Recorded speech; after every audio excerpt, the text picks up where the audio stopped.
Muy bien, muy buenas tardes. Boa tarde, bem-vindos a este evento Argentina-Brasil em um Mundo em Transformação, um diálogo entre Celso Amorim e Jorge Tayana. Dou as boas-vindas ao senhor Celso Amorim e ao senhor Jorge Tayana. Muito obrigado por estarem aqui conosco. Esse evento vai contar com a moderação de Ana Teresa Marra, da Universidade Federal do ABC do Brasil, e eu, da Nova Sociedade, da Fundação Friedrich Ebert, e vou dar a palavra ao representante da Fundação Friedrich Ebert, Christoph, representante no Brasil da Fundação. Bem-vindos, bem-vindas a este evento. Prezado senador Tayana, prezado embaixador Amorim, queridos Jorge e Celso, colegas, amigas, amigos, sejam bem-vindos, bem-vindas ao evento Argentina e Brasil no Mundo em Transformação, que vai ser mais que tudo uma conversa de duas pessoas que têm jogado um papel importantíssimo na política internacional na região nas últimas décadas. Este é um evento conjunto organizado por FES Argentina, a Nova Sociedade, o Observatório de Política Externa Brasileira, da Universidade Federal do ABC e a FES Brasil. E conta com a participação também da revista Carta Capital no Brasil e na Argentina, do Le Monde Diplomatique e o Tempo Argentino. Muito obrigado a todos e a todas pela grande parceria para a realização deste evento. Nos reunimos num período histórico. A pandemia do novo coronavírus revela as estruturas e desigualdades sociais, econômicas e políticas no mundo. Ao mesmo tempo, esta crise global apresenta uma oportunidade para repensar não só as políticas públicas em geral, mas também as relações regionais e internacionais. Nunca estivemos tão interconectados, nem tivemos a possibilidade de enfrentar os desafios globais de forma conjunta. Mas, ao mesmo tempo, vimos um crescimento do nacionalismo, egoísmo e populismo que ameaça o sistema multilateral no momento de profunda transformação mundial. Os desafios são diversos e complexos no âmbito internacional. A mudança climática coloca um desafio nacional e mundial. A crise do multilateralismo está coincidendo com retrocessos democráticos em alguns países chaves. E o crescimento da China resulta numa reestruturação da geopolítica internacional, ao mesmo tempo em que os Estados Unidos diminuem sua influência por decisão própria ou perda relativa de poder. Como fica a América Latina nessa dinâmica, então? Uma região que atravessa também mudanças importantes nos últimos anos vinculados tanto à política internacional como regional. Entre elas, no Mercosul, a Unasul e outras iniciativas de relações entre os países da região. Há mudanças dos governos progressistas e o surgimento de governos conservadores e de extrema-direita. Todas essas mudanças acontecem também durante crises e retrocessos econômicos massivos e a volta de força política neoliberal. Neste âmbito, é possível e ainda desejável a reconstrução e dinâmicas de integração regional e como seria possível nessa nova configuração no mundo. Quais são as consequências para os dois vizinhos mais importantes da América do Sul? Quando, de um lado, a volta de um governo progressista e com uma atuação decidida e bem-sucedida da atual crise de Covid-19 é aberto ao diálogo e ao multilateralismo. Então, ao outro lado, vemos governos que se alinham incondicionalmente aos rumos desglobalizantes do Donald Trump ou em favor de uma globalização neoliberal. A Fundação Friedrich Ebert trabalha já décadas na região e na América Latina e na Argentina e em Brasil com nossos parceiros progressistas para países mais inclusivos e sociedades mais justas. Estamos, de verdade, muito honrados e muito felizes de ter dois dos nossos parceiros aqui para aprofundar e falar sobre os temas mencionados. São duas personalidades e expertos do mais alto nível E não tem melhores possibilidades de discutir nesses desafios desde uma vista da Argentina e Brasil com a perspectiva regional e internacional. Muito obrigado, Jorge Tayana e Celso Amorim, por estar conosco esta tarde.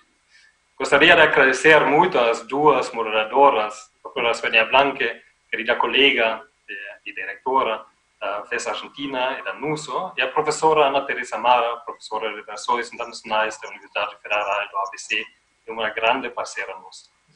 Obrigado, outra vez, a Jorge e a Celso, e para todos nós, muito bom evento. Obrigado. Ana Teresa, por favor. Está em mudo ainda. Ana, tu microfone. Boa tarde a todos e todas. Gostaria muito de agradecer a todos que estão nos ouvindo, ao embaixador Celso Amorim, ao senador Jorge Tayana, a FES, que é sempre uma parceira muito importante para o UFABC, para o OPEB. Vou explicar como vai acontecer essa nossa conversa hoje. Primeiro, nós teremos 2 rodadas de questões que Svenja e eu faremos aos nossos convidados. Depois, abriremos para perguntas que o público já pode começar a fazer por meio das páginas de transmissão desse evento. Como convidado aqui do Brasil, temos o embaixador Celso Amorim. Diplomata de carreira, foi formado pelo Instituto Rio Branco e obteve pós-graduação em Relações Internacionais pela Academia Diplomática de Viena. Já exerceu diversas funções em diferentes governos, dentre elas destaca-se a chefia da Missão Permanente do Brasil nas Nações Unidas, 2 passagens como ministro das Relações Exteriores do Brasil, a primeira durante o governo Itamar Franco e a segunda durante o governo Lula, momento em que desenvolveu uma política externa ativa e altiva e foi apontado como um dos melhores chanceleres do mundo. Destaca-se ainda a sua passagem como ministro da Defesa no primeiro mandato da presidenta Dilma. Do lado da Argentina, como convidado, temos Jorge Tayana, que será apresentado pela Svenja.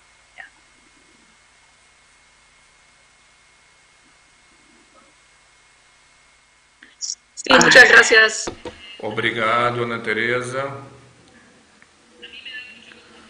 Eu tenho um prazer enorme de poder apresentar a Jorge Tayana, atualmente senador pela província de Buenos Aires. Muitos o conhecem pelo fato dele ter sido chanceler da Argentina entre 2005 e 2010. Entre 2015 e 2019 foi deputado do Parlasul e também atuou em muitas outras funções oficiais como embaixador na Guatemala. Senador Tayana, nos últimos anos se falou muito sobre a crise do multilateralismo, a crise da ordem internacional liberal. Meu colega Christoph já mencionou alguns pontos nesse sentido. O que se vê é uma reconfiguração da ordem internacional. Para países do Sul, como a Argentina e o Brasil, digamos, países periféricos do ponto de vista dos centros do Norte, o multilateralismo sempre foi um método importante para tentar influir na criação de regras internacionais e construir uma estrutura de defesa contra o unilateralismo das grandes potências. Considerando isso e as orientações atuais das políticas exteriores do Brasil e da Argentina, com atitudes por parte do governo brasileiro antiglobalista e questionando o multilateralismo, como o senhor vê o papel da Argentina e sua possibilidade de participar mais ativamente da ordem global nesse cenário? É possível um maior ativismo? Por favor, a palavra é sua. Sim, obrigado. É possível, levando em consideração algumas questões. A primeira, a crise do multilateralismo vai continuar, vai prosseguir e provavelmente vai se agravar. Em que sentido?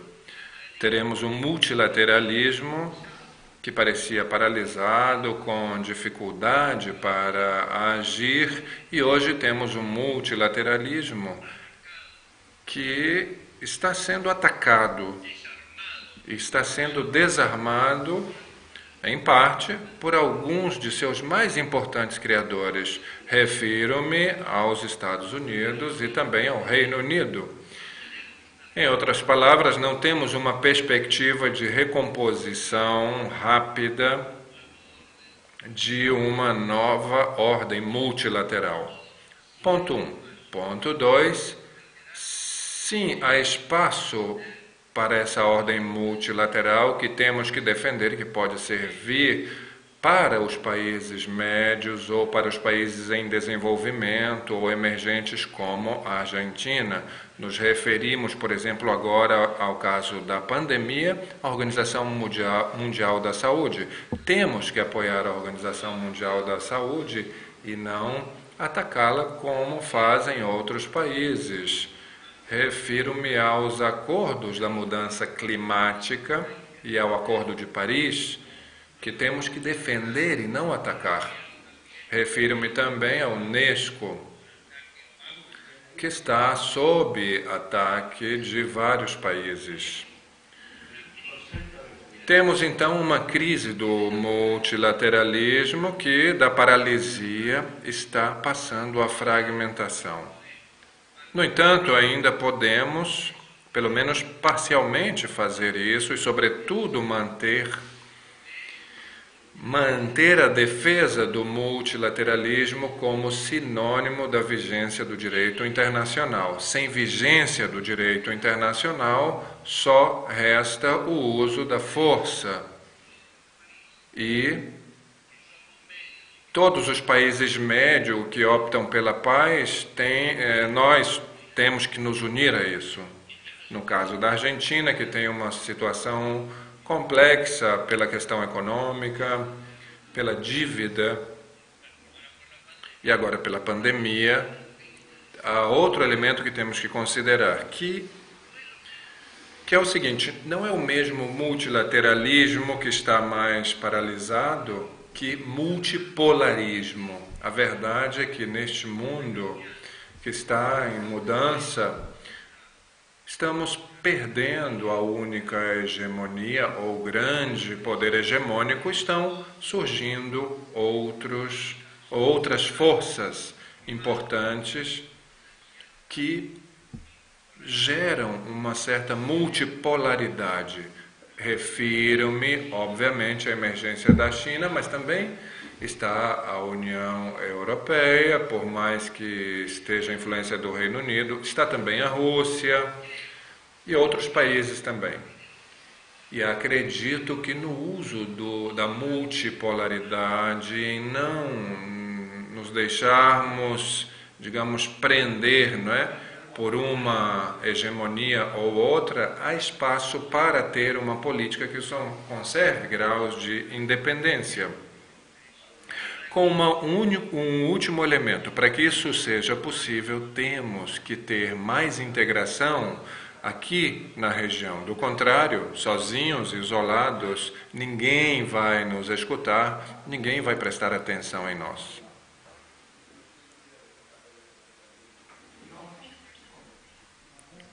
Sobre esse mesmo assunto, crise do multilateralismo. Sim. Principalmente considerando que no Itamaraty a gente tem uma orientação hoje que é antiglobalista e está rompendo com várias tradições da política multilateral brasileira.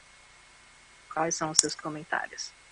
Bem, bom, muito obrigado. Em primeiro lugar, agradecer aqui a presença e participando em conjunto com a Universidade Federal do ABC e com a Federação Friedrich Ebert. Sim? Não. Estão me ouvindo? Estão me ouvindo? Sim, está bem. Tá bem. E, sobretudo, digamos, está com o meu grande amigo Jorge Tayana. Eu teria muito pouca coisa a acrescentar ao que o Jorge Tayana disse. Posso apenas falar um pouco mais do que está acontecendo, talvez, do ponto de vista do Brasil, e fazer 2 ou 3 comentários. Primeiro, essa questão de crise do multilateralismo é algo relativo. Eu acho que a crise atual do multilateralismo tem um nome, que é Trump. É um nome. O resto tudo é decorrência da atitude do presidente norte-americano. Obviamente que, num sentido mais profundo, o multilateralismo sempre esteve em crise, porque nós temos um paradoxo de ter uma ordem multilateral, com normas para comércio, normas para saúde, normas para trabalho, enfim. normas para segurança, paz e segurança internacional, e tínhamos uma superpotência hegemônica que volta e meia dizia, olha, para mim não interessa essa ordem, eu vou fazer o que eu quero. Isso sempre existiu, né? Mesmo aqueles governos norte-americanos que mais professavam o multilateralismo. Então, é preciso relativizar essa ideia da crise. Existe, de fato, uma crise acrescida, aumentada nesse momento, por causa da presença do Donald Trump, que obviamente é o antimultilateralista por excelência, e há os fatores que já foram mencionados aqui, a gente vai falar de China depois, então não vou me estender sobre isso, mas sim a necessidade de reconstruir a ordem internacional depois do Covid, né, depois da pandemia, ou já na saída da pandemia. Como em todas as grandes crises pelas quais o mundo tem passado, nós sempre temos que sair, todos temos que sair da crise reconstruindo a ordem, porque aquilo que existia antes já não serve. Eu acho que é muito importante que países... Jorge, desculpe aqui, não quero parecer arauto do Brasil grande, mas o Brasil é um país grande, queira ou não queira. O Brasil, se você pegar os países que figuram entre os 10 maiores territórios, 10 maiores populações e 10 maiores economias, só 5 países estão nesses casos. Um deles é o Brasil, né? Agora, eu costumo sempre dizer que mesmo o Brasil, no mundo de blocos que nós vivemos hoje, não vou aqui aprofundar porque não dá tempo, nesse mundo de blocos, União Europeia, China é um bloco, Estados Unidos é um bloco, o Brasil é grande, mas não é grande o suficiente. Então eu diria, para que o Brasil e para que a América Latina, não me atrevo a falar da Argentina, mas acho que isso é verdade, todos os nossos países, o Brasil inclusive, possa ter uma voz ouvida na reconstrução da ordem internacional, para que isso aconteça, é necessário que a integração seja reforçada. Então, estou de pleno acordo com o que já foi dito pelo Tayana. Acrescento apenas, o que se passa no Brasil hoje, eu prefiro imaginar que é um pesadelo, porque é tão diferente de tudo que aconteceu. Eu entrei para o Ministério das Relações Exteriores em 1963. Era o último ano de governo democrático, né? Antes do golpe de Estado. Mas, enfim, atravessei toda a ditadura militar e todos os governos democráticos. Nunca vi uma coisa igual. Nem no pior momento da ditadura militar, em matéria de política externa, não vou dizer em política interna, houve outras coisas bárbaras, obviamente.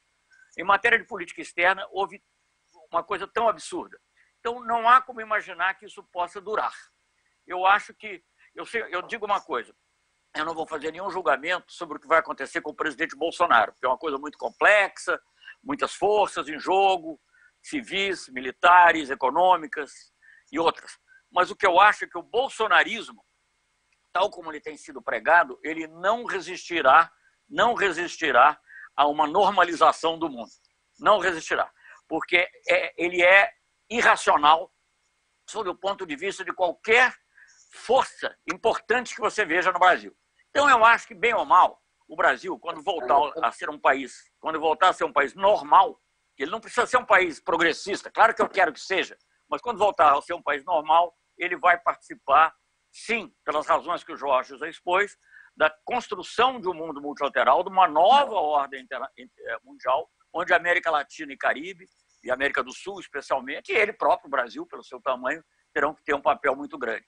E aí sim, como também disse o Jorge, o multilateralismo, para distinguir as duas coisas, o multilateralismo, para mim, são as normas, seguir as normas multilaterais, né? E multipolaridade é uma realidade de poder. E a realidade de poder está mudando, com a ascensão da China, a União Europeia, ao contrário do que se pensava com o Brexit, ela está firme, acho que até com a Alemanha com liderança, mas se entendendo bem com a França, e pela primeira vez com uma política fiscal mais positiva. Então, tudo isso vai fazer com que o mundo seja mais multipolar. Já vinha sendo, mas agora vai ser mais ainda. E a hegemonia norte-americana não mais prevalecerá.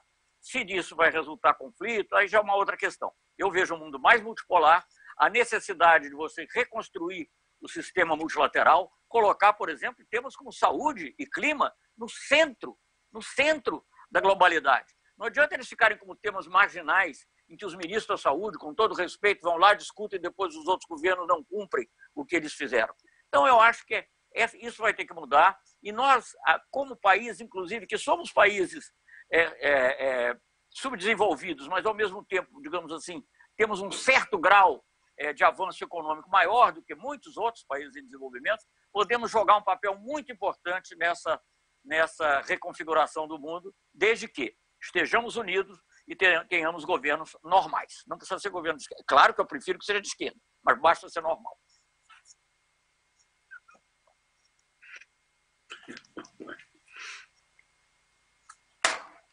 Terminei. Muy bien, muchas gracias. Obrigado, Celso. Vou continuar com uma pergunta para Jorge Tayana, porque os dois mencionaram um aspecto muito importante dessa reconfiguração, que é a disputa entre os Estados Unidos e a China. Uma certa perda de liderança dos Estados Unidos. E como analista, a inserção da América Latina, especialmente do Brasil e da Argentina, dentro dessa disputa Estados Unidos-China, quais são os maiores desafios e quais são oportunidades dessa disputa para os países? Bem, em primeiro lugar, eu gostaria de fazer uma observação, porque às vezes não fica claro na conversa quando nós falamos, por exemplo, da pós-pandemia.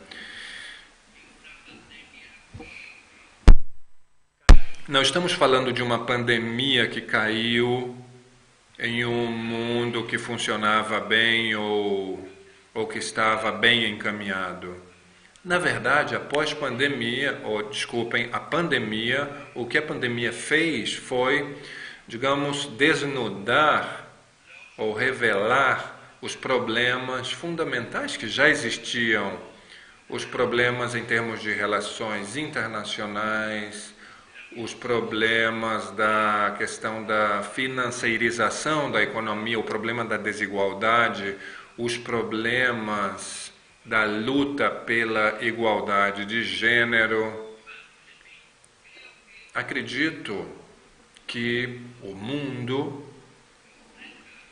que enfrenta a pós-pandemia é o mundo que deve sair dessa crise econômica que não foi gerada pela pandemia. A pandemia, de alguma forma, catalisou ou acelerou e aprofundou esses problemas. Todos já falávamos no ano passado de que este seria o ano da recessão mundial, porque os Estados Unidos, há 11 anos, desde 2008, não tinha recessão, e os Estados Unidos têm uma recessão a cada 5 anos, então todos esperávamos já essa grande crise. E a verdade é que não só a saída da pandemia vai ser longa, difícil e não vai ocorrer de um dia para o outro, mas a saída dessa recessão mundial provavelmente seja longa e, portanto, com transformações.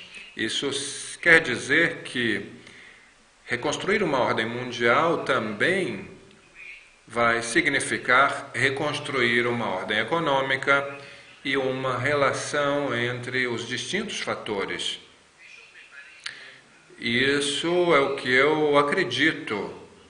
O mundo conduzido pela financeirização, que já tinha mostrado sua debilidade ou sua crise no ano 2008, conseguiu se recuperar, mas parece-me que agora a saída desta crise vai significar, vai representar um tempo mais longo. Não é como dizem os economistas, talvez seja, não um V como dizem os economistas, mas um U muito longo. Isso para colocar a saída em um contexto de crescimento, de perspectiva de crescimento econômico, perspectiva de crescimento econômico.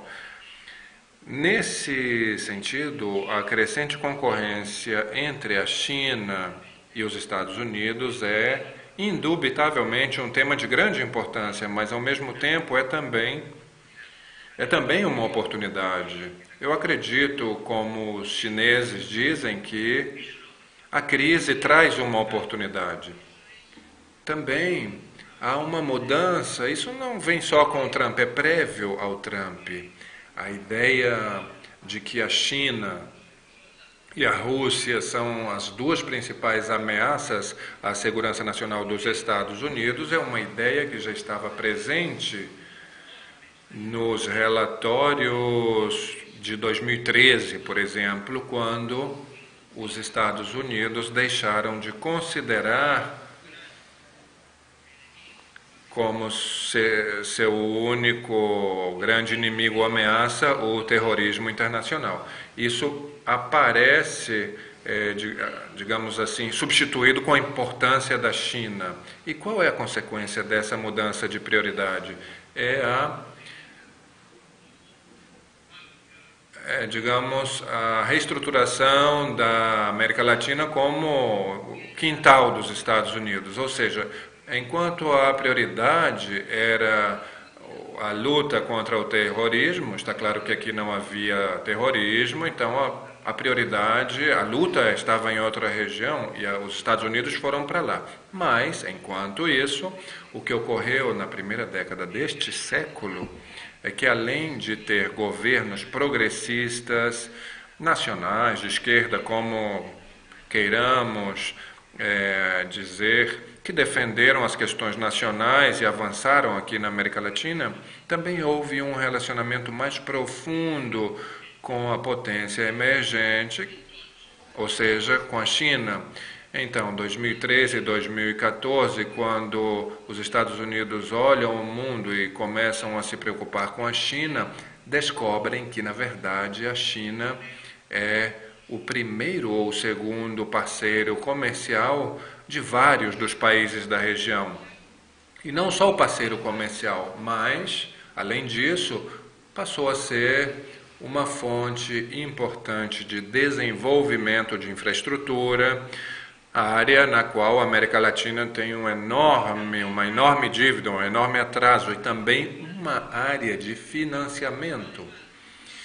Então, ademais do comércio, o desenvolvimento de obras de infraestrutura e o desenvolvimento financeiro, sobretudo através dos swaps, mudam qualitativamente a relação da China com a América Latina. Isso ocorre especialmente na América do Sul, pela razão muito simples de que as economias da América do Sul,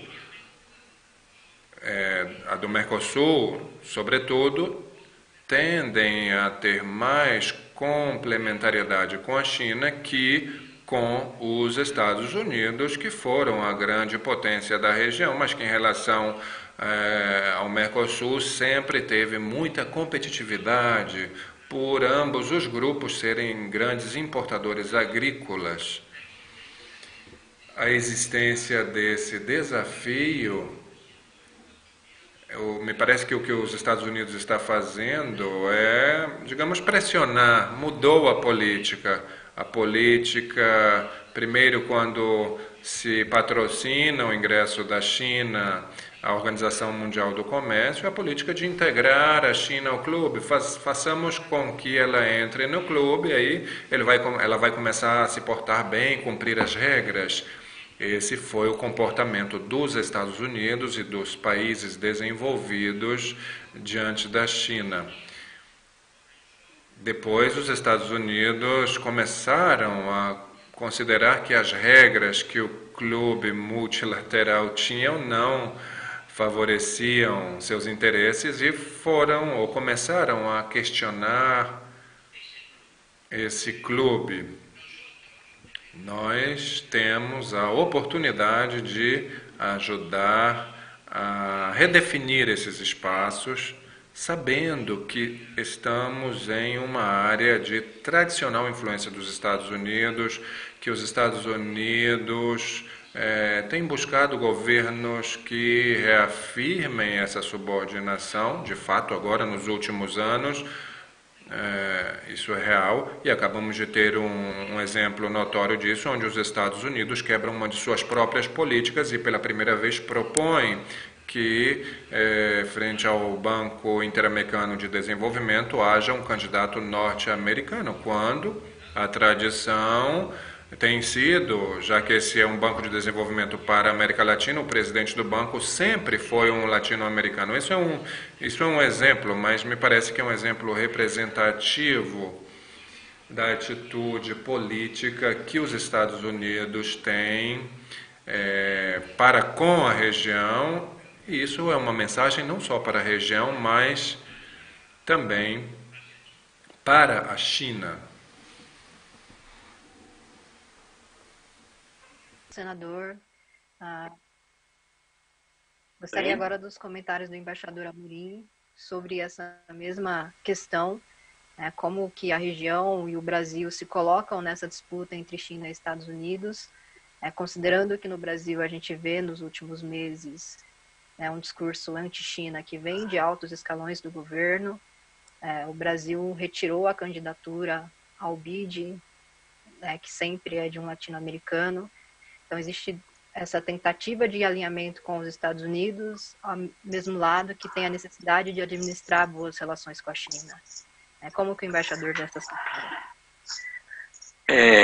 Deixa eu te falar uma coisa, Ana. Eu acho que o Brasil tem a primeira parceria estratégica que a China fez com esse nome foi com o Brasil.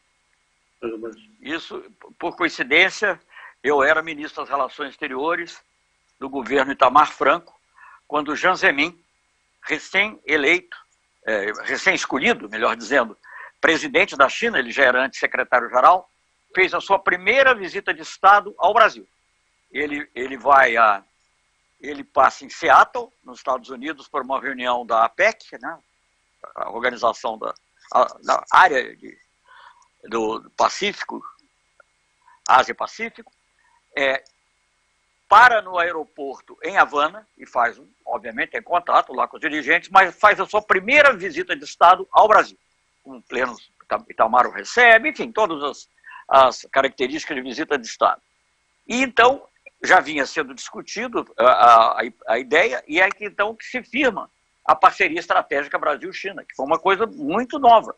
Agora, só para dar uma ideia, todo mundo sabe da ascensão da China, mas eu acho interessante lembrar disso. O comércio bilateral Brasil-China, na época, era de aproximadamente $1 bilhão. 1 bilhão. Hoje é de 100 bilhões de dólares. 100 bilhões de dólares. Isso é um crescimento que não tem paralelo. Digamos assim, quase como um novo sistema solar. É uma coisa totalmente diferente.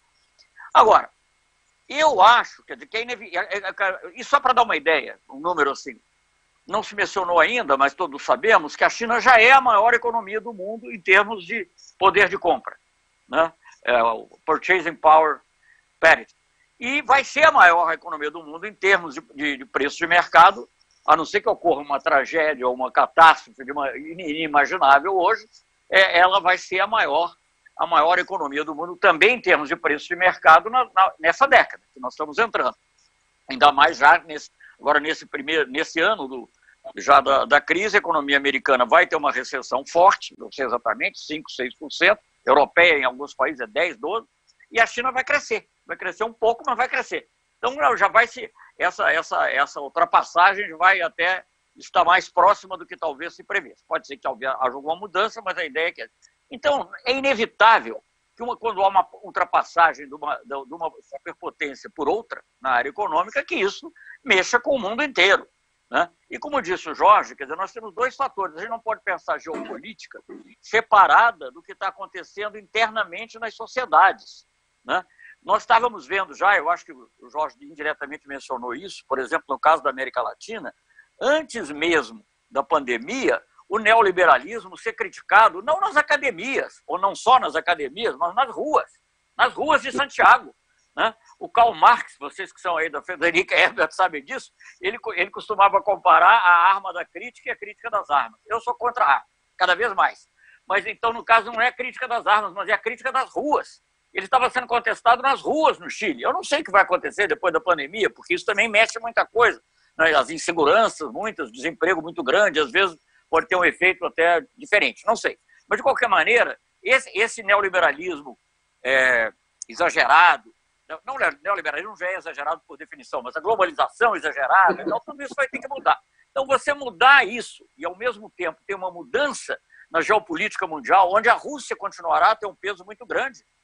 Vocês sabem disso, né, na Alemanha, e todos sabemos, a Rússia é uma potência militar em pé de igualdade quase com os Estados Unidos. Talvez não nas tecnologias, mas sim na capacidade de uma reação nuclear, por exemplo. Né? Enfim, não vou entrar em detalhes, seria uma coisa muito longa, mas em termos de número de ogivas disponíveis, em termos de foguetes hipersônicos, em termos de torpedos capazes de atravessar o oceano, ela é muito forte. Né? E aí até muita gente acha que vai haver um bloco eurasiano, simplificando muito, a China entra com o dinheiro e a Rússia com as armas. Eu acho que não é tão simples assim. Mas, de qualquer maneira, nós temos aí um jogo mais multipolar. E a Europa, eu faço questão de mencionar novamente a Europa, porque eu acho, eu até cito sempre uma frase do Mark Twain, quem gostava de citar essa frase era o meu amigo falecido, saudoso Marco Aurélio Garcia. Mark Twain dizia assim: os rumores sobre a minha morte são altamente exagerados. Então, eu acho que os rumores sobre a morte da União Europeia, depois do Brexit, são altamente exagerados. E nós estamos vendo nessa nova política fiscal, né, uma maior unidade, uma capacidade de agir em conjunto. Então, eu acho que nós vamos ter um mundo complexo no qual nós temos que lidar, ao mesmo tempo, com mudanças culturais, mas com impacto econômico, não é só na superestrutura cultural. Mudanças culturais muito importantes em que saúde, clima, meio ambiente e relações humanas, em geral, se tornam fundamentais, muito mais fundamentais do que eram num capitalismo movido pelo capital financeiro, principalmente, e, ao mesmo tempo, com mudança geopolítica. Então, é uma coisa complexa. Eu quero dizer uma coisa só, porque é muito longo isso. O Brasil tem tudo para continuar sendo, digamos, uma alavanca dessa parceria estratégica, não só para ele próprio, como já é. Nós temos acordo na área espacial com a China. Durante muitos anos, o acordo espacial de satélites Brasil-China foi o maior projeto de cooperação científica e tecnológica entre países em desenvolvimento. Maior. Não sei se ainda é, mas foi durante muitos anos. E ainda é muito importante. Então, o Brasil pode fazer também aquilo que eu acho que sempre... não é por nenhum outro pensamento, mas o Brasil pode fazer isso junto com o Mercosul. A Unasul, talvez um dia, voltando, eu não quero falar dela porque vai ser outra pergunta, mas com o Mercosul, certamente, e eu insisto nisso, porque o Brasil sozinho não é um bloco. Para falar com a China tem que ser um bloco, tem que ter força. A Argentina sozinha também não vai falar, pode ter um ganho imediato. Né? Às vezes um país pensa, eu vou ganhar porque se eu fizer sozinho eu posso ter uma vantagem aqui. Pode ter vantagem aqui, mas no médio e longo prazo não tem vantagem. E como no médio e longo prazo, mesmo que nós não estejamos vivos, os nossos filhos e netos estarão, e nossas filhas e netas estarão, então nós temos que pensar nessa ação conjunta. Tem que haver uma parceria estratégica Mercosul-China. Essa é a minha proposta para ficar aí colocada. Sim, claro. Coincido. Eu coincido com isso. Chanceler Amorim, muito obrigado. De fato, o senhor já mencionou a questão do Mercosul, então vamos observar um pouco mais a fundo agora a região da América Latina e do Caribe, especialmente no que diz respeito à cooperação regional e integração. Senador Tayana, há iniciativas novas como a Aliança do Pacífico. A Unasul, infelizmente, se desmantelou e o Mercosul também não está em seu melhor momento. Em sua opinião, qual é o impacto para a América do Sul de não possuir atualmente uma certa institucionalidade como era a Unasul? E há possibilidades de haver uma maior integração no futuro? Bem, o impacto é negativo, obviamente. A alegria com a qual certos presidentes paralisaram o Mercosul e destruíram a Unasul é uma alegria, ou era uma alegria, que hoje se mostra claramente responsável. Obviamente, em um mundo que está vivendo uma crise, que vive uma pandemia, a sede do Instituto de Saúde da Unasul estava no Brasil. A resposta à pandemia com certeza teria sido melhor com o nível de integração mais elevado na Unasul e sem a paralisia do Mercosul.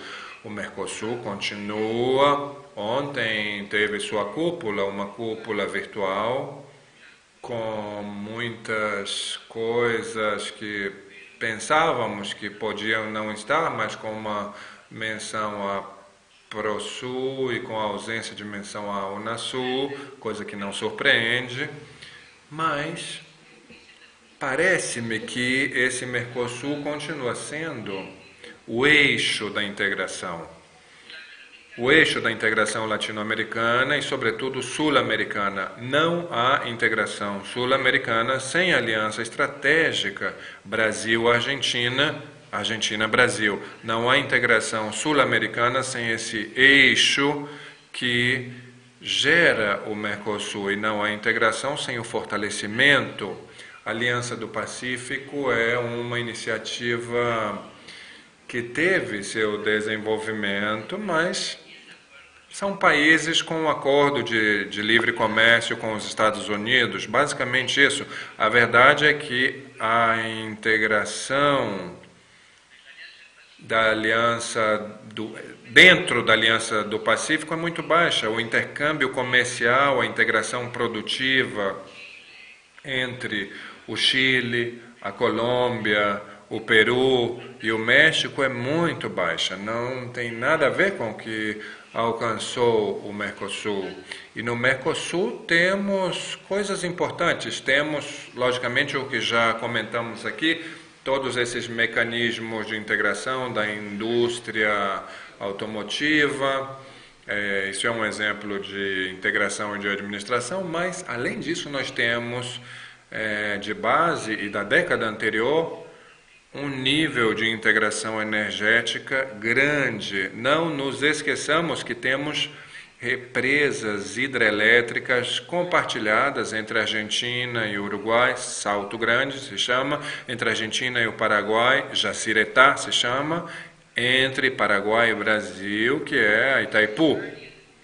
E toda essa área energética, toda essa potencialidade tem muitas possibilidades de desenvolvimento e é uma base que não puderam destruir nem tocar. Há inclusive possibilidade de ampliar esse desenvolvimento energético e hidrelétrico na região. Argentina e Brasil com Garabi, Argentina e Paraguai com Anaquá, também a famosa compensação de águas abaixo de Itaipu, para dar um exemplo que é energético, mas há outras enormes possibilidades de trabalho e também há na área nuclear, possibilidades na área nuclear, não só com o sistema binacional que o TNP nos permitiu assinar e criar a agência atômica, mas também no projeto de desenvolvimento de 2 centros de pesquisa e desenvolvimento de isótopos do mesmo modelo, um no Brasil e outro na Argentina. Ou seja, há desenvolvimento, há possibilidade de avançar para além da vocação ou da situação de algum líder político que será algo temporário. E eu coincido, a aliança do Mercosul é a base de uma aliança estratégica com a China. A primeira pessoa que falou disso, que eu me lembre, foi também Pepe Mujica. Ele insistia que algum dia tínhamos que falar claro entre nós e ver como podíamos enfrentar essa situação. Temos um país ainda no Mercosul que não reconhece a China, mas há obstáculos, não? Mas o desafio que está formulado é que, como região e como Mercosul, tenhamos uma resposta que deveria ser consensuada no Mercosul para dar uma resposta à proposta por parte da China. Isso é uma tarefa que não pode se demorar. A Argentina também conseguiu em 2004, em caráter de parceiro estratégico da China, e em 2014 passou a ser um parceiro estratégico integral e há relacionamentos comerciais e de investimento grande de infraestrutura. O novo governo que enfrenta a pandemia e a necessidade de resolver uma crise de dívida fenomenal que nos deixou o governo do Macri vai dar relevância, sem dúvida, a essa relação Argentina-China. Gostaria de pedir para o embaixador Amorim comentar também esse panorama da integração regional, desmantelamento da Unasul, o Mercosul, as dificuldades de avançar na integração e considerando esse aspecto importante, né, que Brasil e China são grandes motores, né, e o desentendimento entre eles faz com que se torne tudo muito mais difícil na região. Então, gostaria que você comentasse esses aspectos. Olha, já que nós estamos em tempo de quarentena, eu acho que o Mercosul agora tem que ficar, é meio feito uma UTI. Ele tem que ultrapassar esse período, vencer esse período, porque, e eu volto a dizer, não é uma questão de ter governo mais à direita ou mais à esquerda, é claro que ajuda quando o governo tem uma visão comum, né? Mas se eu pudesse dar um salto da Mercosul para a Unasul, depois eu volto ao Mercosul se der tempo, mas na Unasul nós fizemos com pluralidade. Era membro do Unasul, fundador, participou da reunião de Brasília que lançou e era ativo o presidente Uribe. Ninguém vai dizer que o presidente Uribe era de esquerda, era chavista, e ele participou da fundação do Unasul. Não é? Claro. Teve o tempo todo conosco lá, e vou dizer mais, o Jorge lembra disso. Quando ele tinha um problema, que teve um problema gravíssimo, eu não vou contar a história toda, por causa do bombardeio da Farc no Equador, ele não ia para Washington, ele vinha para a América do Sul, e vinha a Brasília, muito falar com o Lula, provavelmente a Argentina também, outros países, não sei, mas vinha para o Sul, porque ele sabia que aqui é que podia haver uma mediação, uma busca da paz, etc. Então, a Unasul, o Mercosul tem uma densidade muito maior. O Mercosul, gente, quando as pessoas falavam, assim em 2014, 2015, já começando aquela crítica a tudo que tinha ocorrido nos últimos anos do governo, no caso do Brasil, do governo Lula e Dilma, as pessoas, o Mercosul tem... O Mercosul, eu acho, primeiro é preciso dizer o seguinte, o Mercosul não é um projeto comercial, ele é um projeto de paz, segurança e democracia na região. Claro que o comércio é muito importante nisso tudo, como foi na União Europeia. Né? A União Europeia é um projeto de paz. E, claro que isso se realiza de várias formas e a economia é fundamental nisso tudo.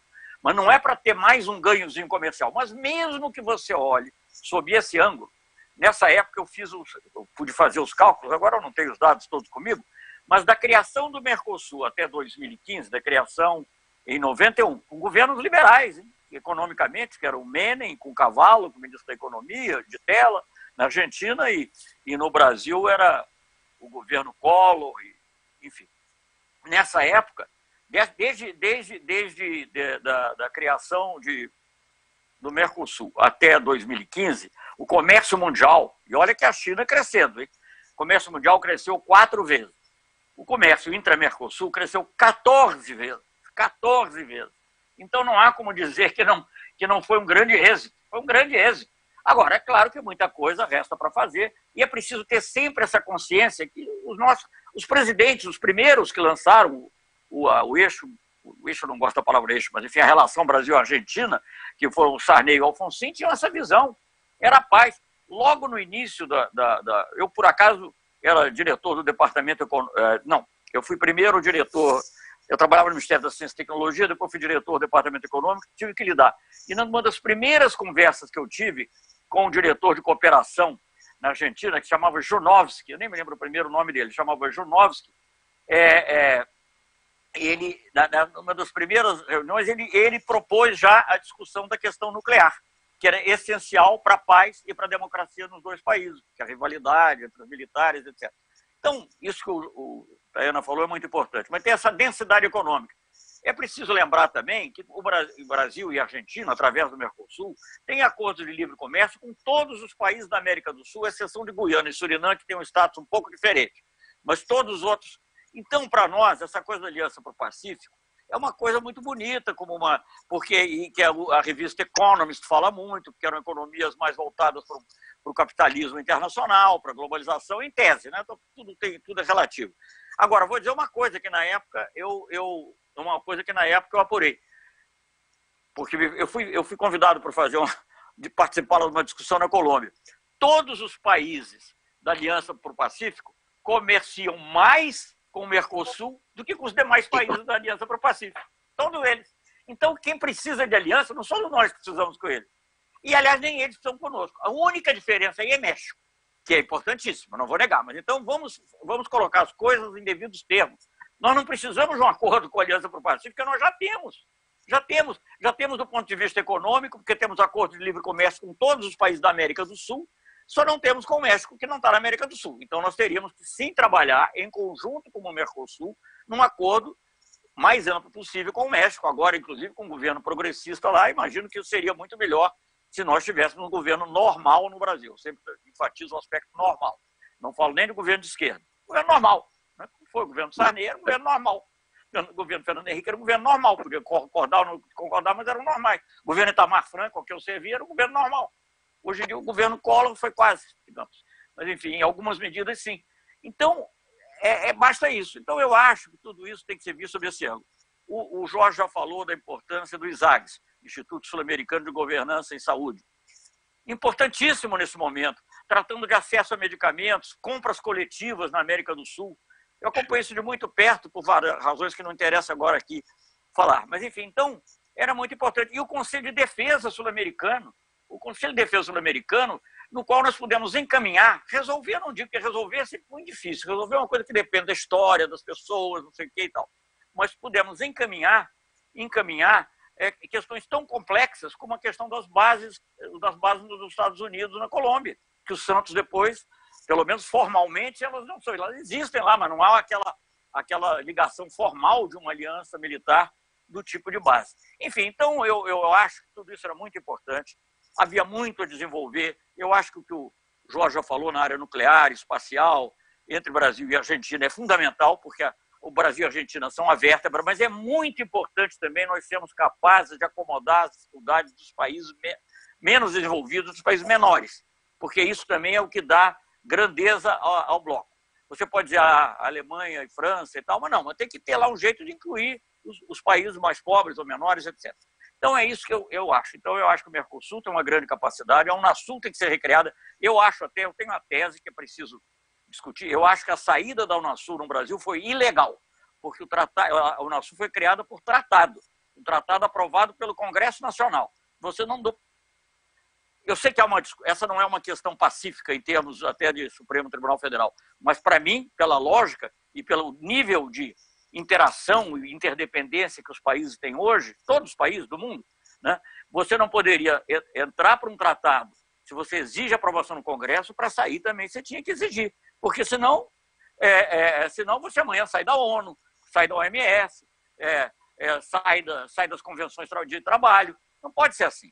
Então, eu acho isso. Então, eu acho que a gente... E a ProSul, só para terminar, para falar de ProSul, nem sabia que aparecia no comunicado conjunto. Acho lamentável que tenha aparecido, porque ProSul, na verdade, devia saber ProNorte. Porque a única coisa em comum desses países é serem, claro que alguns de maneira mais elegante, mas todos estarem subordinados estrategicamente à visão norte-americana, à visão da OEA que é responsável pelo golpe na Bolívia. Então, é isso que eu acho. Então, os países que foram a favor do golpe na Bolívia podem falar do ProSul, os outros não podem falar nem deveriam.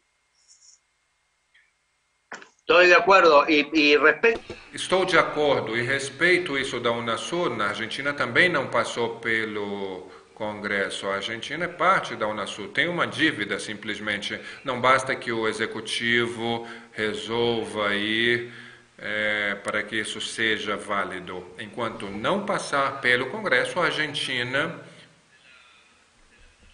é parte da Unasul. Então já vai chegar o momento de discutir isso. Muito obrigado.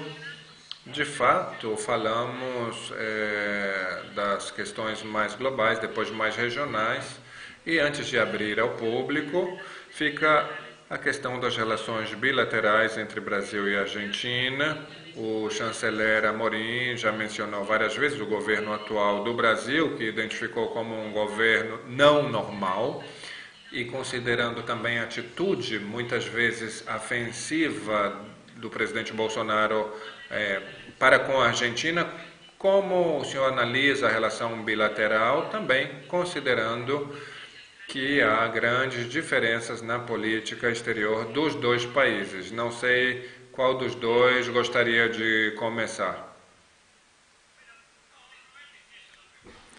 Não é difícil. Difícil é essa situação que estamos vivendo. A pergunta é muito lógica. La pregunta es lógica.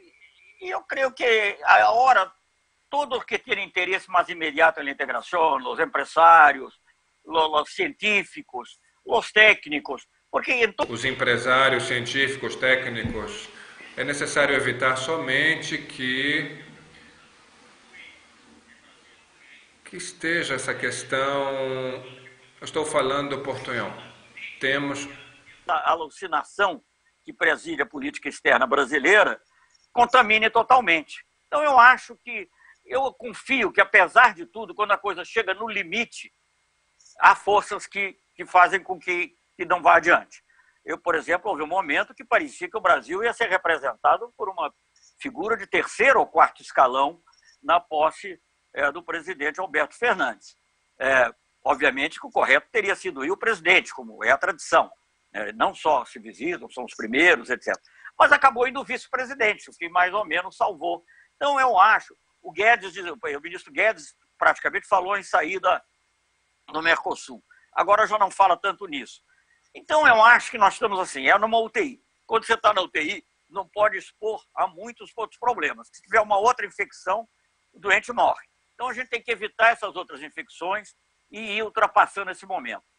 Nós temos um problema muito importante que vai se colocar e que está se colocando, e que eu acho que se colocaria mesmo em outras situações, mas que agora com mais razão, que são os acordos de livre comércio já negociados ou em negociação, inclusive com a União Europeia. Agora, esse é um assunto tão complexo que eu não sei se teria que ser uma pergunta específica para a gente discutir, eu poderia falar sobre isso também, mas eu acho isso. A relação Brasil-Argentina é absolutamente fundamental. O Jorge Taiana deve lembrar que alguma vez, que como a gente tinha tanta aliança estratégica, tanta parceria estratégica, uma vez eu tive que inventar uma palavra nova para definir, é a mais estratégica das nossas alianças, que é a relação com a Argentina. Porque é absolutamente fundamental esse relacionamento. Se não houver paz e entendimento entre Brasil e Argentina, nada os países podem fazer no mundo, porque eles ficam aqui divididos, como aconteceu no passado, não com a gravidade que ameaçou ocorrer agora. Então, eu acho que é isso, e é fundamental que haja essa ligação, essa boa relação, fundamental para todos os acordos que venham a ser negociados, e é muito importante a gente cuidar dessa unidade do Mercosul. Eu tenho muita preocupação quando fica essa ideia, vamos fazer um Mercosul à la carte, cada um vai para o... Não é bom. Mas, enfim, isso aí já é uma outra questão. Coincido. Bueno, no... Eu coincido, eu concordo. A primeira coisa é isso, a defesa do Mercosul, é evitar esse Mercosul à la carte, que está encontrando oposição em setores muito amplos, tanto da Argentina quanto do Brasil. Por isso, a defesa do Mercosul é uma tarefa que não está simplesmente nas mãos dos diplomatas e do governo, mas tem que estar nas mãos dos legisladores, dos empresários, dos setores políticos, dos sindicalistas, de todos aqueles que têm interesse concreto em avançar. E acredito que são vários. E temos que evitar danos, evitar que uma situação se deteriore ou agrave. Acredito que, nesse sentido, a realização da cúpula do Mercosul ontem é um bom passo, porque poderíamos pensar que isso não ia ocorrer diretamente. É pouco, mas parece-me que temos que multiplicar todos os vínculos possíveis e ter assim uma melhor relação entre todos. A verdade é que na Argentina muitas vezes nos surpreende o Bolsonaro. Há muitas pessoas que diretamente não sabem como reagir. Não somente na Argentina.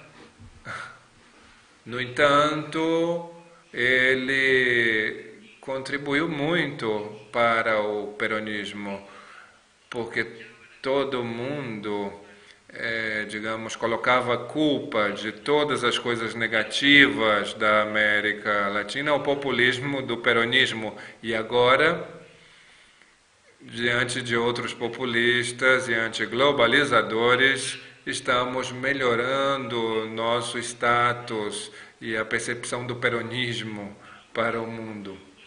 Esse é um resultado positivo do bolsonarismo.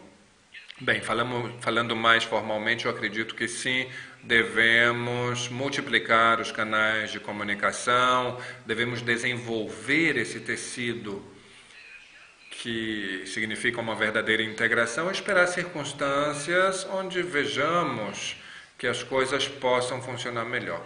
A pandemia demonstra a importância dessa integração da mesma forma que demonstra a importância do Estado, do papel do Estado, e da mesma forma que a pandemia demonstra a importância da solidariedade. É óbvio que a integração é um elemento que favorece ou favoreceria ou teria favorecido uma melhor resposta à pandemia.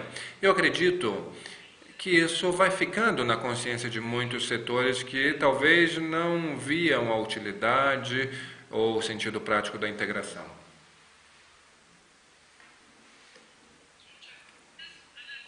Muito obrigado. Você quer continuar com as perguntas, Ana Tereza? Eu acho que nós podemos agora passar para a rodada de perguntas. Só uma coisinha, Ana Tereza, antes de passar para as perguntas. Eu, no início, que eu comecei a falar aqui das organizações que estão ajudando nesse evento, eu não mencionei a Carta Capital, que vocês mencionaram, mas eu não mencionei, e para mim é muito importante, eu sou contribuinte. Quando eu quero escrever alguma coisa, eu escrevo para a Carta Capital, que é um dos poucos veículos aqui ao qual regularmente eu contribuo, que eu queria mencionar também. Ok, obrigado, embaixador, obrigado, senador. Nós recebemos várias perguntas do público sobre a integração regional, várias delas já foram endereçadas nas falas. Um assunto que nós poderíamos aprofundar sobre isso é sobre o acordo União Europeia-Mercosul. Uma avaliação que vocês têm desse acordo, e não só dele, mas das dificuldades, agora de levar adiante. A Argentina já se mostrou desconfortável com a forma como o acordo foi fechado, já falou que não pretende fechar novos acordos de livre comércio por enquanto. Então, eu gostaria que vocês pudessem falar sobre esse ponto. Bueno,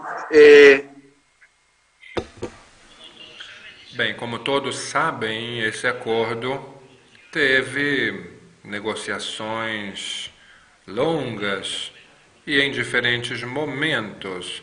Em alguns momentos se estancou, em outros houve um avanço. O que eu acredito é que, do ponto de vista político, em primeiro lugar, o que a União Europeia fez e o Mercosul, quando deram por concluída a negociação na cúpula do G20 no Japão, eu acredito que foi um ato de irresponsabilidade política, porque não estavam todos os pontos do debate fechados, do ponto de vista argentino e brasileiro.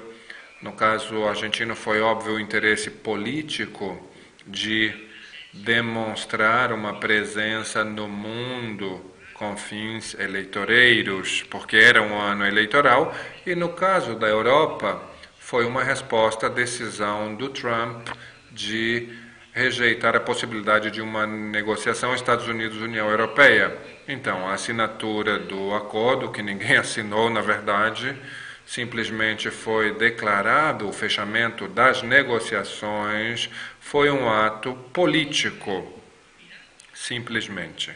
Bem, observando agora o que sabemos do acordo, porque a versão final não está, digamos, passada por todos os setores legais, parece ser um acordo no qual o Mercosul cede muito e obtém muito pouco.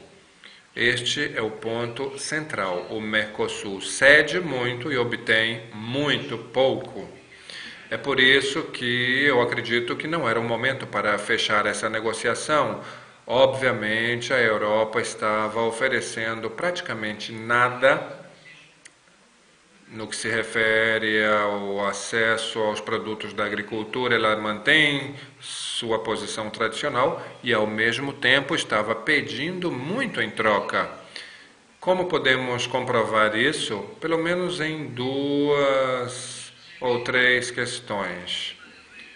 A questão, por exemplo, das regras de origem. Celso sabe muito mais que eu disso. Se vê na questão das regras de origem, que vai ser determinado em cada empresa. Sabemos o que isso pode significar. Também podemos comprovar na questão de que para nós, o Mercosul cede os direitos de exportação, que no caso da Argentina é muito importante, renuncia colocar essa questão dos direitos de exportação, abrimos de uma maneira desmedida essa questão das compras governamentais, que sempre foi uma ferramenta, digamos, pouco séria. Temos uma série de interpretações que parecem, digamos, em termos de direito de propriedade intelectual, nós estamos aceitando o que se chama princípio precautório, que é uma forma de dar de forma arbitrária para aceitação ou não dos produtos por parte da América Latina. Vamos desarmar nossa indústria automotiva em um prazo. Há um prazo, mas não foi negociado com as empresas automotivas. Então, eu tenho a impressão de que, no caso do Mercosul e, sobretudo, no caso da Argentina, não há um estudo de impacto sério que analise as consequências, digamos, dessas aberturas que o acordo Mercosul-União Europeia propõe.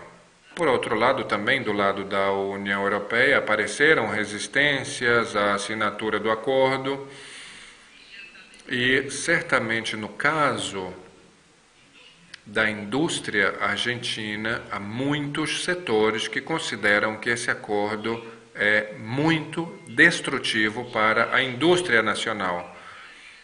Se considerarmos que a Argentina vem de 4 anos de liquidações internacionais, pensar que vamos iniciar, nesse momento da pandemia, um sistema de liberalização sem crédito, sem recurso, sem nada, não parece uma decisão nada sensata.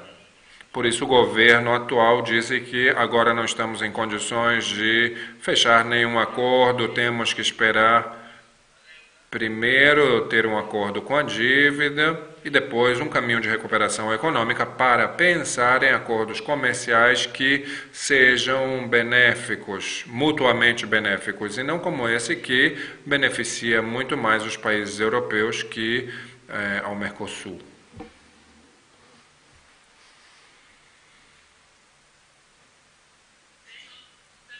Celso, você gostaria de responder também?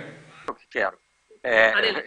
Claro que quero. Em primeiro lugar, só para dizer para meu amigo Jorge Tayana, que disse que eu sei muito mais do que ele, eu não sei. Nem sei se sabia, mas o que eu sabia eu já esqueci. Porque eu já esqueci. Essas negociações comerciais, já olvidei de todas as negociações comerciais. Então, os detalhes todos, houve um momento que realmente eu tratava disso com profundidade. Mas eu queria falar uma coisa muito simples. Eu acho que tem que separar 2 coisas. Eu acho que é muito importante o Mercosul ter um acordo com a União Europeia. Ter algum acordo. Porque a União Europeia faz parte de um equilíbrio mundial. Quando se pensou pela primeira vez, eu estive envolvido nisso, participei. Em 94, o primeiro documento, o primeiro acordo formal já é do governo Fernando Henrique Cardoso. Mas o primeiro documento em que se fala de um acordo amplo, Mercosul-União Europeia, foi assinado no gabinete do Jacques Delors. Estávamos presentes 4 chanceleres do Mercosul em 1994. Eu era um deles. estavam lá o Boetner, do Paraguai, estava o Ditela, Guido e estava o Abreu, o Abreu do Uruguai. Fomos lá e assinamos isso. Por quê? Porque na época o que se começava a falar era ALCA, tudo era ALCA. E na época não tinha China com tanta presença no mundo. Então não havia equilíbrio. Então naquele momento nos parecia, a muitos de nós, que ter um acordo com a União Europeia pelo menos nos dava um equilíbrio nas negociações mundiais. Não havia a nova rodada do OMC, que agora fracassou, mas de qualquer maneira trouxe muitos novos assuntos à discussão. Então eu acho que é isso. Então eu continuo achando que a União Europeia é muito importante. Eu acho que nesse equilíbrio mundial que nós falamos, de China, Rússia mais pelo lado militar, mas China pelo lado econômico, Estados Unidos que vão continuar a ser, porque nós não vamos também querer substituir uma subordinação por outra. Nós vamos querer jogar nesse mundo multipolar. E nesse mundo multipolar, a União Europeia é fundamental. Fundamental, eu acho, para nós da América Latina, América do Sul, como vai ser fundamental para outras regiões do mundo. Então, eu acho que é importante. Agora, este acordo é um acordo negociado às pressas, por causa do Macri, por motivos eleitorais, na tentativa de mostrar alguma coisa, e no nosso caso já tinha sido negociado por um governo ultra neoliberal, que era o governo Temer, e me desculpem dizer aqui os alemães e outros, mas houve um grande oportunismo da União Europeia, que percebeu, olha, eu participei de muitas negociações, como o Jorge Tayana sabe, dessas negociações comerciais, e se há uma coisa que você não pode demonstrar numa negociação comercial é pressa. Demonstrou pressa, você perde. Porque percebem na hora. E tanto a Argentina de Macri, quanto o Brasil de Temer, Bolsonaro, porque aí foi uma coisa que teve uma prolongação, tinha pressa. E na pressa você abre mão de interesses essenciais. Né? Além de não serem governos voltados para os interesses mais profundos do país, é outra questão. Mas, digamos assim, além disso, a pressa. Então, eu acho que a gente, em suma, eu sou a favor de um acordo, mas é preciso voltar à mesa de negociações. Voltar à mesa de negociações, levando em conta muitos outros fatores. O mundo hoje não é o mundo antes da pandemia, não é um mundo em que tudo era em nome da globalização, tudo era em nome da liberalização comercial. É um mundo em que você vai ter que ver a saúde, você vai ter que ver o clima, você vai ter que ver direitos trabalhistas, né, que são muito defendidos e que nós também queremos defender. E nisso tudo entra também desenvolvimento científico e tecnológico. Então, eu acho que é preciso voltar. E se tiver que demorar mais 10 anos, demora mais 10 anos. No meio tempo vai fazer o que é possível fazer. É assim que tem que ser. Então, não adianta essa coisa de ter pressa, correr. Isso só interessa.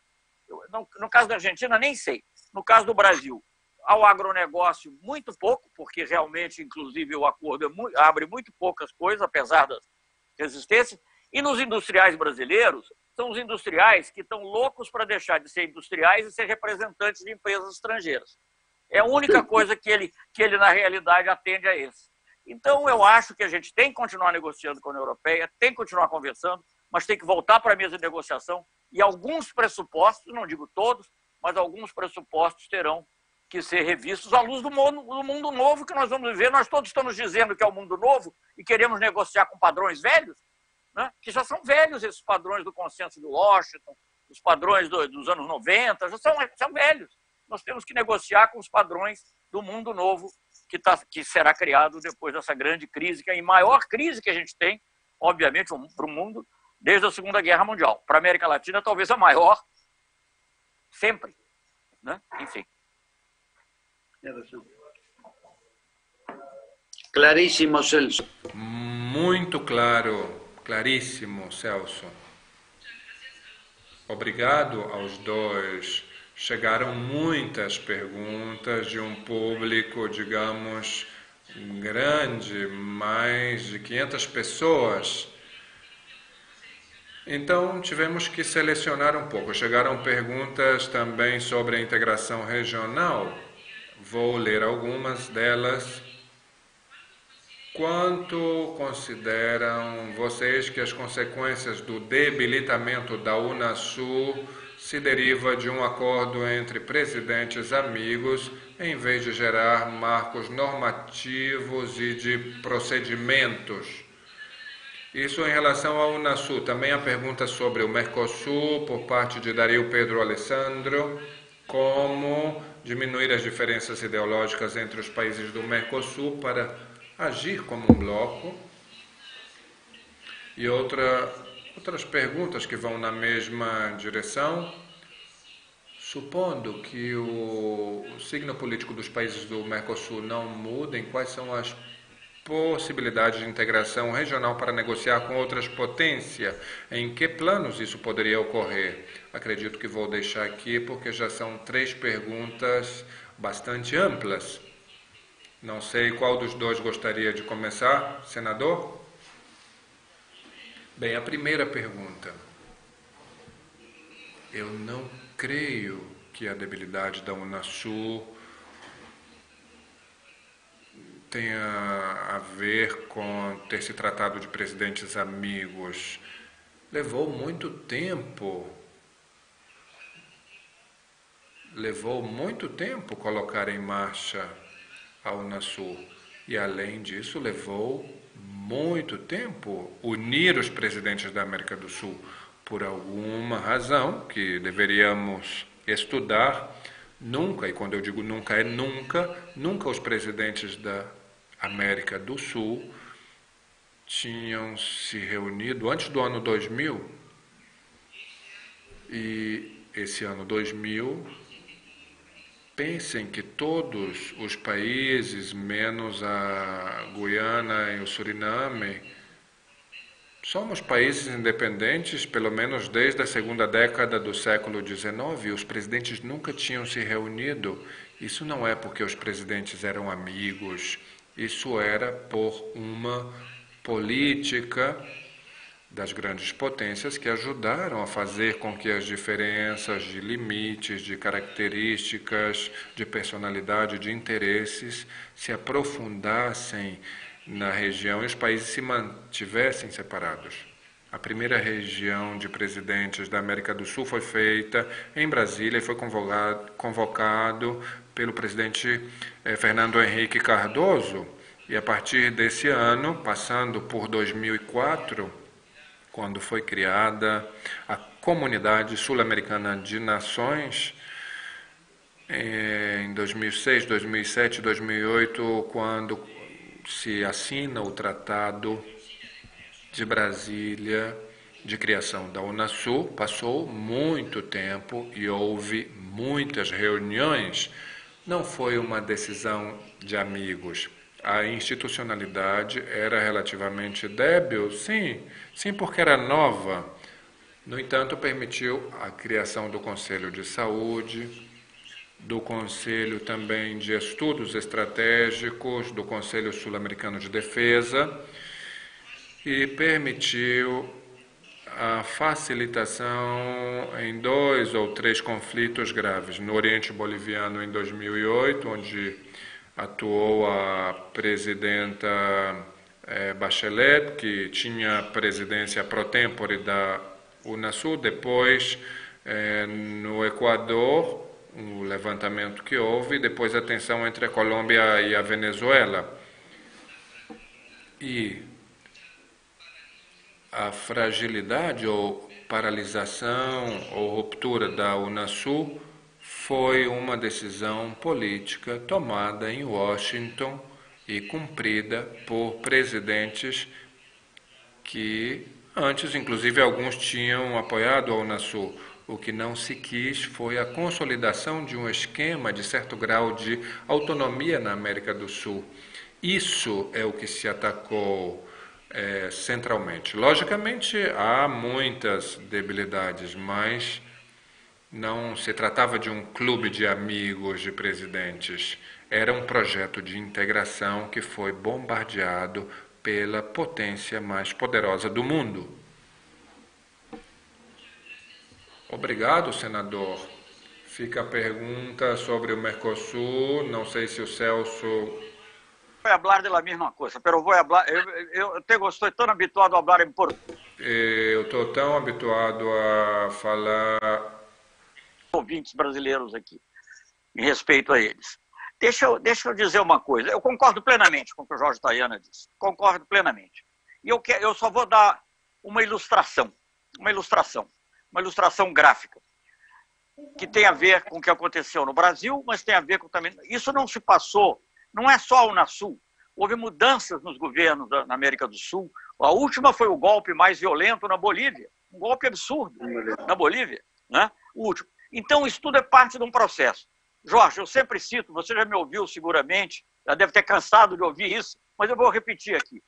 O que mudou em relação ao Brasil, mas eu acho que isso também foi em relação à Argentina, em relação a outros países, em relação ao conjunto, foi uma capa, o símbolo, né? Eu não quero simplificar, estou dizendo que isso é simbólico, uma capa da revista Economist em 2010, no primeiro semestre de 2010, uma capa da revista Economist, tem um mapa das Américas todas, e só que de cabeça para baixo, no sentido, de acordo com a convenção que o norte fica em cima, ele estava de cabeça para baixo. Lá a Patagônia e a Terra do Fogo estavam lá em cima e cá embaixo estava o Alasca. Então era a América do Sul assim. Era a capa da revista Economist. Não era porque tem uma coisa muito interessante daquele importante pintor e desenhista uruguaio, Torres Garcia. Que tem uma coisa, Torres Garcia. Mas não era isso, era uma capa da revista Economist, incluía todas as Américas dessa forma, e dizia, o artigo chamava atenção para o artigo especial, Special Report, o artigo especial que era assim: a ascensão da América Latina não é mais quintal de ninguém. Em inglês, The Rise of Latin America, Nobody's Backyard. Ou em espanhol, que eu gosto muito, não é mais el patio trasero de nadie. Né? Então, aquilo, gente, era um símbolo. Aquilo era o que apareceu na revista, mas era o que estava acontecendo. Né? Então, eu acho que isso... E, ao mesmo tempo, no caso do Brasil, fazendo parte dos BRICS, uma relação especial, a China também se fazendo presente no continente, né? Descobrem pré-sal no Brasil, enfim, uma série de outras coisas. No caso da Bolívia tem o lítio. Então, eu acho que houve um pensamento estratégico que não é nem do Obama, nem nesse caso nem do Trump. Eu acho que é um pensamento estratégico de dizer nós temos que fazer com que esses países voltem a ser o que eram, o pátio traseiro, o quintal dos Estados Unidos. Jorge, eu fui ministro da Defesa. É a expressão que a gente às vezes pensa que eles usam pejorativamente. Não, é uma expressão estratégica. The backyard. Não é como, sei lá, algum pensador russo deve achar que o Tajiquistão não sei, é isso. Então, nós temos que voltar a ser o pátio traseiro. E para ser o pátio traseiro, o que tem que fazer? Derrubar alguns governos. Se pudermos influenciar nas eleições e ganharmos pelas eleições, ótimo. Se não pudermos, a gente vai e derruba. Hoje em dia está claro, acabam de sair revelações no Brasil da ligação profunda não é mais só uma ilação, ou uma especulação, ou uma convicção, a relação profunda entre os fiscais, né, os procuradores brasileiros e o FBI. Né? Então, trabalhando juntos. Há coisas que eles não revelavam para o Ministério da Justiça do Brasil e revelavam para o FBI. É uma coisa impressionante, impressionante. Então, para mim, eu não quero simplificar, nem é teoria conspiratória. Eu sempre dizia o seguinte: tinha aqui um humorista muito bom, na época do governo militar, e ele dizia o seguinte, aliás, é uma frase baseada num pensador argentino, que agora eu não sei qual é, mas ele deu uma tournure assim, um pouco mais humorística, dizendo assim: o fato de eu ser paranoico não quer dizer que eu não esteja sendo perseguido. Né? El hecho que seja paranoide não quer dizer que eu não esteja sendo perseguido. Então é o seguinte, eu não creio em teorias de conspiração, mas algumas são verdadeiras. Algumas são verdadeiras. E essa, por acaso, é verdadeira. Eu acho que houve interesse, e não é só lá, junto com as elites aqui no Brasil, com a conivência dos países europeus, porque eu não me conformo até hoje que os países europeus, por exemplo, reconheçam o Guaidó. Não é possível isso, e que agora, inclusive, o Reino Unido acabou de tomar o dinheiro. Eu não vou defender o Maduro aqui, não. Isso é uma outra questão. Acho que tem defeitos na Venezuela, mas não se pode admitir essa intervenção que os Estados Unidos fazem na região sempre. Quando consegue fazer pacífico, faz. Quando é pela força, é pela força. Quando é mercenário, é mercenário. Né? Então, eu acho que essa mudança toda é quase que uma tentativa de reorganização da América Latina e, sobretudo, da América do Sul, né, da América do Sul, num sentido mais próximo dos objetivos estratégicos de Washington, do Estado profundo norte-americano. É uma coisa que eu concordo com o Trump, é chamar isso do Estado profundo, que de fato tem um Estado profundo. Então, eu acho que isso que aconteceu. Agora, já estava mudando, graças, digamos, à lucidez dos eleitores na Argentina, graças à votação no México. Essa realidade nunca é uma realidade única. Só para repetir uma coisa, o que o Jorge disse sobre a Unasul também é verdade, claro que não é um tratado, mas também é verdade sobre a CELAC. Jamais os países da América Latina e Caribe haviam se reunido sem uma tutela dos Estados Unidos ou, digamos, um certo paternalismo europeu. Quando nós fizemos a primeira reunião na Bahia, depois foi a criação da CELAC no México, isso é uma coisa totalmente nova. E isso você não mexe assim nas placas tectônicas do mundo, não mexe no quintal de uma superpotência sem criar problemas. Então, isso foi o que aconteceu, explica muita coisa. Agora, é claro que dentro disso, nós não falamos aqui de um problema que eu queria mencionar. Quando nós falamos das desigualdades, eu acho que no Brasil não se pode deixar de mencionar isso, Jorge. Não é só gênero, daqui raça é um problema muito importante. E é um problema muito importante nos Estados Unidos também. E essa é uma grande mudança que está desafiando, inclusive, as concepções neocoloniais na Europa. E eu acho que isso também é algo que terá que ser levado em conta nesse mundo, nessa ordem nova mundial. Obrigado, senhor. A gente vai se encaminhando para o final. Uma pergunta que apareceu bastante aqui e que casa um pouco com o que você falou é sobre o que muda e o que não muda caso o Biden seja eleito nos Estados Unidos. Acho que a gente poderia terminar falando um pouco disso. O que muda e o que não muda nas relações do Brasil. Bom, vou falar rapidinho, porque como eu já escrevi sobre isso num artigo que está na Carta Capital, foi reproduzido aí no site argentino, Nodal, eu vou falar rapidinho. Eu acho o seguinte, os interesses estruturais dos Estados Unidos não mudam, mas muda a maneira de defender esses interesses. E a maneira, o modo na política internacional é muito importante. A nuance, o matiz, pode significar alguns milhares de vidas. Eu acho que vai mudar a maneira de fazer, a maneira de lidar. E, obviamente, digamos, uma coisa é a dominação, que tem que se encontrar com ela, lutar, porque a realidade é cheia de facetas, não é uma coisa única. A outra coisa é você ter o que tem hoje, que é o apoio da extrema-direita. O apoio da extrema-direita é um tipo de golpe que, por exemplo, o Obama não deixaria ocorrer. Pode ser até que ocorram golpes assim de lawfare e tal, que vai acontecendo, você não percebe. Mas o que aconteceu na Bolívia agora, por exemplo, né, e isso não teria ocorrido, acho eu. O papel vil que a Organização dos Estados Americanos tem jogado na região, isso é uma coisa que não há muito tempo, não é só recentemente, nós tivemos um grande secretário-geral, que foi o chileno Insulza, mas antes do José Miguel Insulza, mesmo outros que eram mais de direita, conservadores, veja bem, o Gaviria, que tinha sido presidente da Colômbia, ele estava lá na Venezuela quando houve o referendo revocatório e aceitou a vitória do Chávez. Então, esse aviltamento da Organização dos Estados Americanos, por exemplo, é uma coisa que eu nunca tinha visto. Eu trabalhei lá quando era jovem secretário. A gente dizia que era o Ministério das Colônias, mas naquela época o colonizador era mais elegante do que veio a ser depois. Sim, a forma importa e o que temos. Sim, a forma importa e o que temos é um mundo mais perigoso, ou um pouco menos perigoso, porque o risco jugada que tenha consequências imprevistas é muito mais presente. É muito mais presente com o governo de Trump que com as ameaças ao resto do mundo. Esquecida, mas os Estados Unidos permanentemente, os outros em reação também fazendo o mesmo, de repente essas coisas podem fugir do controle. Grandes pensadores como o Noam Chomsky, Richard Falk, são pessoas que veem o risco nuclear como um dos maiores riscos ao lado das pandemias e da mudança climática. Exato. Todavía aparecen más preguntas. Si me permiten, voy a hacerles algunas más en relación a la cuestión del acuerdo China-Mercosur que mencionaron. Y la pregunta es,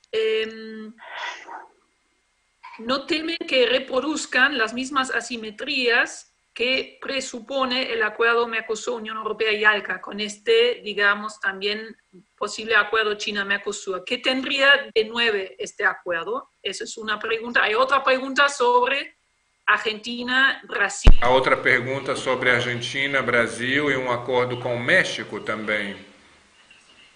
Não sei se vocês querem comentar sobre isso.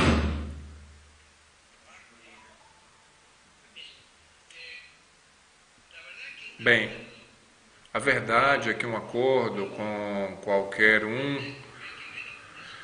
temos que ver qual é o interesse nacional ou regional que vai ser defendido e temos que ter claras as linhas, estratégias de desenvolvimento, de integração e de como vamos fazê-lo. Toda negociação pode trazer benefícios. Agora, uma negociação na qual tenhamos a vontade de ceder todas vai ser sempre uma má negociação.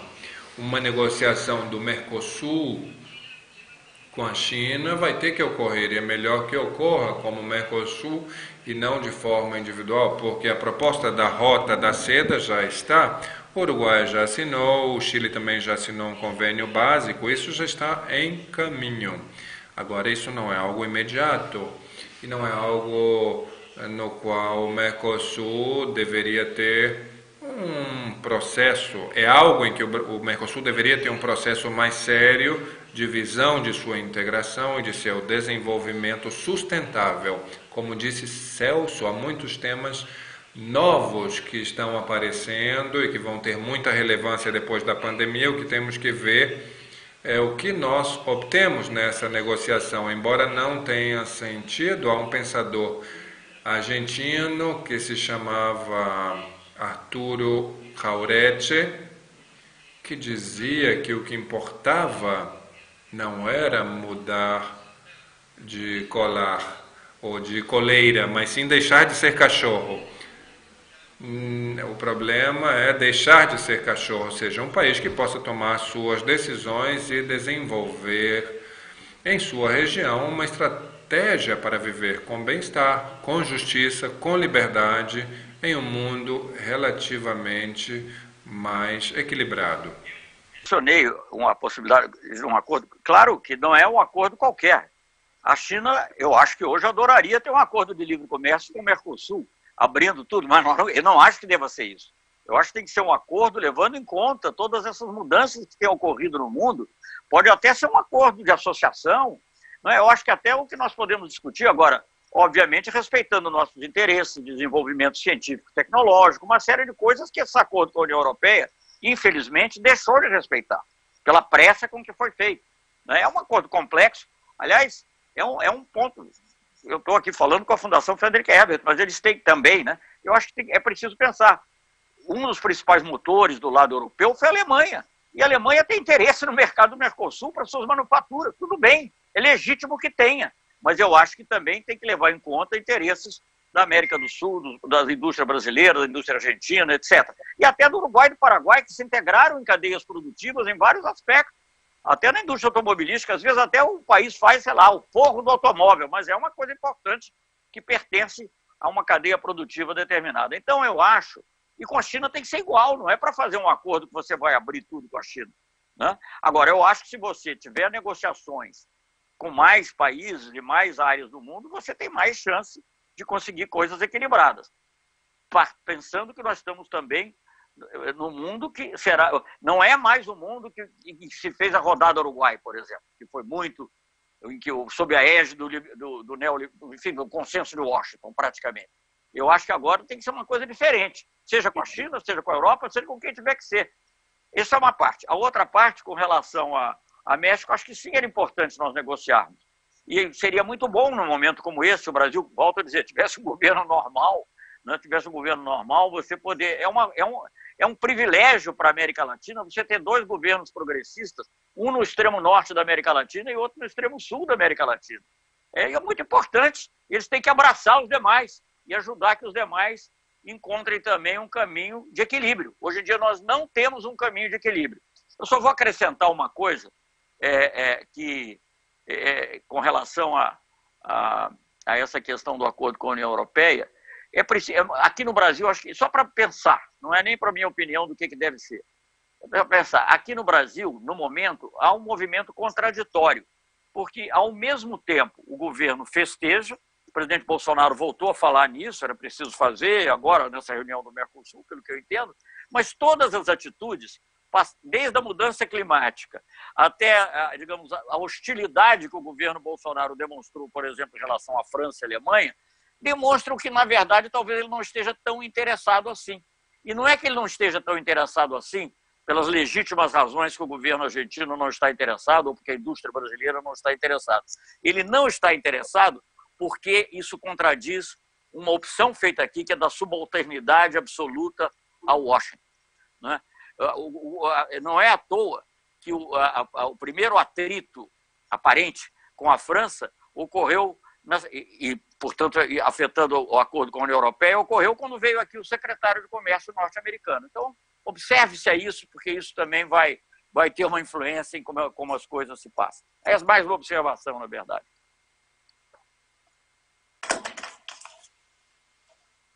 Obrigado, senador. A gente vai encerrar. Tivemos várias perguntas, muitas foram respondidas por vocês profundamente. Não vai dar para fazer todas. Gostaríamos agora que vocês fizessem as considerações finais de vocês. Pode falar primeiro o embaixador, Celso Amorim. Olha, acho que a gente falou tanto aqui, não sei se teria muita coisa a acrescentar.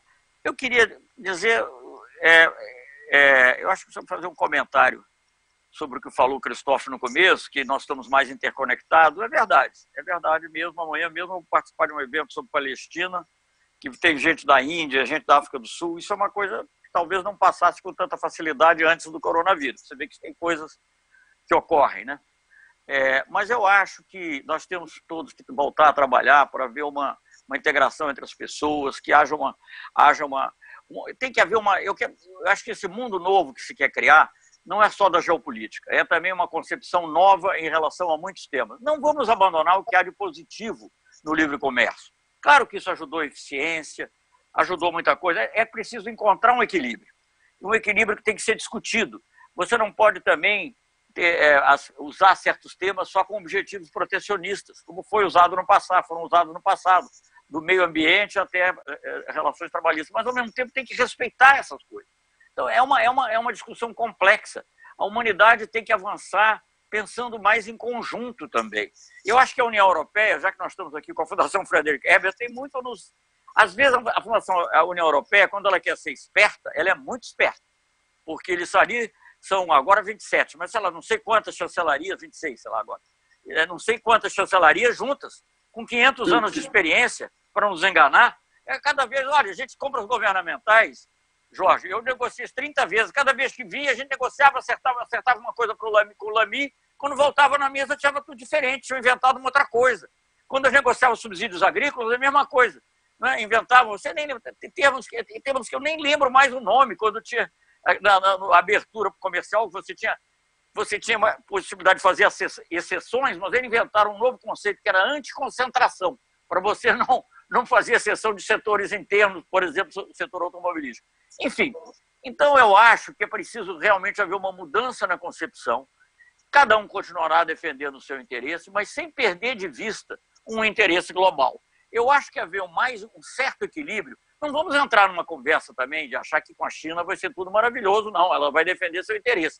Mas o fato de ter algum choque de percepções, choque de interesses, e também os outros países trabalhando, talvez possibilitem, digamos assim, a países como os nossos, da América do Sul e da América Latina, se eles agirem unidos para trabalhar para uma ordem internacional que seja um pouco mais justa. Não será totalmente justa, porque isso aí seria uma utopia.